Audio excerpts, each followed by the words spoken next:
according to the Aircraft Act that we have right now, there is power with the central government that in extraordinary circumstances, when there is a possibility that there is a misuse of the air tariff deregulation that we have set up, then there is the power with the central government to interfere and set things right, to cap the fares so that the passenger does not experience opportunistic pricing at that point of time. And one of the examples for that, a good example there would be COVID. And you have seen how much of a challenge it has been during COVID for aviation on one side and also for the passengers because of the mismatch in the supply and demand at that time. And it is at that time the government decided to step in, and based on the timing, the time it takes to travel from point A to point B, certain categories were created, and according to the categories, the central government exclusively used its power to cap the fares, and it has done it. And not only at that time, that was not the only example of when the government has stepped in and looked after the passenger and looked after the airfares in the market. There is another example that I would like to give, which is of the Mahakumbh. We have seen that there was extraordinary demand for people across the country and outside the country also who wanted to go to Prayagraj at that time. And because of the sudden surge in demand and the capacity being same as what it was before, there was a huge rise in airfares at the time. So what the government did at that time was to cap the fares which were going to Prayagraj. That was the second instance. And the third instance, when we have seen in Pahalgam, when the attack happened at that time, and Srinagar, especially this is a different kind of situation where people were trying to come out of Srinagar. So it was at that time, again, to facilitate for the people and the passengers who were coming out. We observed that there was a necessity for government to interfere. We exclusively used the power, and we have capped the fares again. While keeping the market deregulation intact, because the whole idea of open sky needs to be there for competition to survive, whenever it was necessary in those extraordinary circumstances, the government has used its power. And recently also we have seen during the IndiGo crisis where there was a capacity constraint. There were many cancellations. There were many routes where the airlines was not able to operate, because of which there was a capacity constraint. So again, it was observed that if we don't interfere, there could be a rise in airfares. Immediately we have stepped in, we have released an order, and this time we have done the categories based on the distance, and clearly we have communicated to the airlines that there has to be a capping in airfares. I'm mentioning the point saying that because the government has the exclusive power in extraordinary circumstances when they feel that the airfares are rising above the normal and becoming abnormal, then we are taking up that step. Another initiative that we have taken. This ministry is continuously connected to the people and listens to the people, takes feedback from the people. And that has been the complete approach of this government, especially under the leadership of our Prime Minister Narendra Modi ji. Alliance Air, still a government entity. It is running ATRs across the country. It is especially running the most important routes in the Northeast area, and also many different destinations where it might not be viable for different players to come in. Government has taken it upon itself to run those routes so that the people in those areas also get connectivity. The new initiative, the new experiment we have started, this was very recently in October we have started with Alliance Air, was Fares-Se-Fursat. We wanted to see, because there is a lot of discussion on capping of fares, let us see if we can cap the fares to a certain extent, what kind of benefit it is being given to the ultimate consumer or the passenger, and how is the viability of the airlines. So this special initiative that we have done, which is Fares-Se-Fursat, which is a pilot project for 3 months, Alliance Air, more than 54 routes it is operating in the country. We have selected certain 25 routes where the demand is good, some where the viability not be good. So 25 routes across the country, both Northeast, South India, northern part of India, West, East. We have taken up all operations, 25 routes we have earmarked. And in these 25 routes, we have fixed up the fare for that route.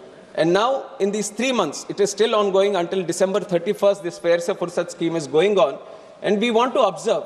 Now, if I have capped the fares, how is it benefiting the passenger is one?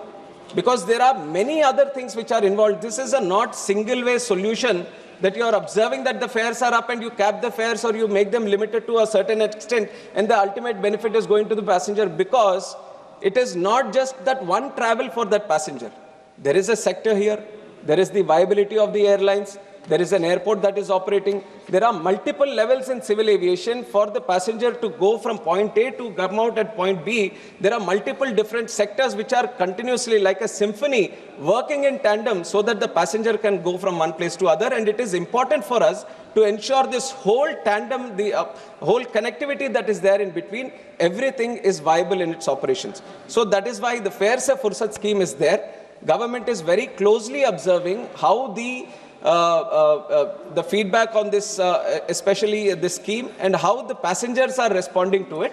So once that is done, definitely we are going to sit down, observe the feedback, and then if necessary, consider this with the private airlines also. And some other measures that we are doing, because this capacity constraint, usually, madam, if you see, I have statistics also to prove that when we are comparing the airfares of the country with airfares in different other places, especially internationally, the rate of growth that we have seen in the airfares is actually negative. In relative terms, in real terms, there has been 43% decrease in the airfares when you consider the consumer price index also. So if you compare with US or China, US it has decreased at 23%, China 34%, but India, the decrease has been up to 43% in relative terms when you compare with the consumer price index and the inflation also that has happened. So if you compare your own tariffs from previous years, previous decades, we have been maintaining a certain sort of level which is still affordable for the people. But in those terms also, when do you observe this airfares rise? It is not that every day they are rising, you see an increase in the fares. When these festive seasons are there, when there is a specific demand that originates in this location for most people to travel, and exactly the examples were also taken, Kerala during Onam, during Christmas, during that specific period, most of the people who are working in the Gulf area, they all want to come back and visit their families in that time. There is a specific season that you see that there is a huge capacity that is going to be there, and those are the routes, specific routes also you can see that this is where the airfares are rising because of the demand that originates. And then you see in the North India, sometimes during the Durga Puja, the Calcutta routes are on a surge. During Diwali area, the whole northern sector, that is on a rise. And also during Chhat Puja, whatever is going to Bihar, that is on a rise. These are all specific seasons. It is not that I can cap a fare for the entire season, entire year to a certain sector, because there are still, this is why market demand and market supply is very, very important for us to understand. They kind of play in such a way that they regulate the fares on its own. But when we observe, because we also know that there are seasons, because we also know there are capacity constraints in those seasons, we have reacted accordingly. When this Kerala situation observed, and after me becoming the minister also, this was exactly in September of 24, when the Kerala, the Gulf and the Kerala routes, when we observed that, see, what else can we do? What else can we do in this time so that we can facilitate for the people who want to travel and can keep the fares at a very adjustable price? Then we added capacity. We have spoken to the airlines well in advance. We have said this is a situation which is happening every year. Why don't we provide the more capacity in this region so that more people can travel? This is exactly what we have done in that time. More flights which were not operating or non-viable routes across the country, they were taken out. They were brought into this specific sector so that can create, that can facilitate for the demand that it was created. And on top of Onam, during this Kumbh Mela also, everyone wanted to travel to Prayagraj. So we have increased the flights that are going to Prayagraj. So not only capping the fare, but the capacity needs to be augmented. That is the real solution when you are seeing that the fares are rising. Because there is demand there. It is not that you want to send that single passenger in a very adjustable price. You want to send 10 passengers to that place during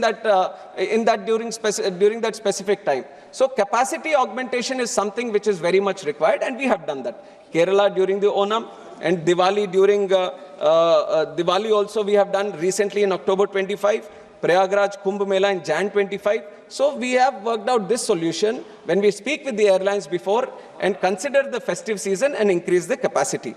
And also, madam, we have to understand what goes into these airfares. I have talked about what some of the measures that we have taken, and also airfares is not a single entity. There are different charges that go into the airfare, and one of the most important one is the aircraft fuel.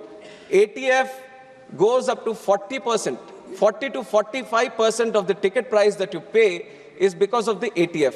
And the way ATF is there in the country, the state taxes the ATF. And there are multiple states who have brought it below 5%. We are very thankful to them.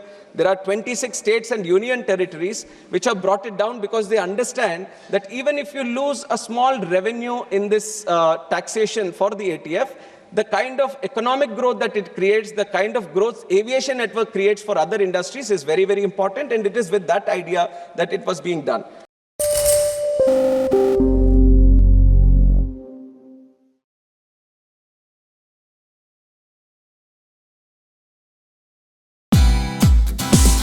Hey, thank you for watching this on CNBC TV18. Hope you liked it. For more such interesting news and updates, follow CNBC TV18 on all the social media platforms.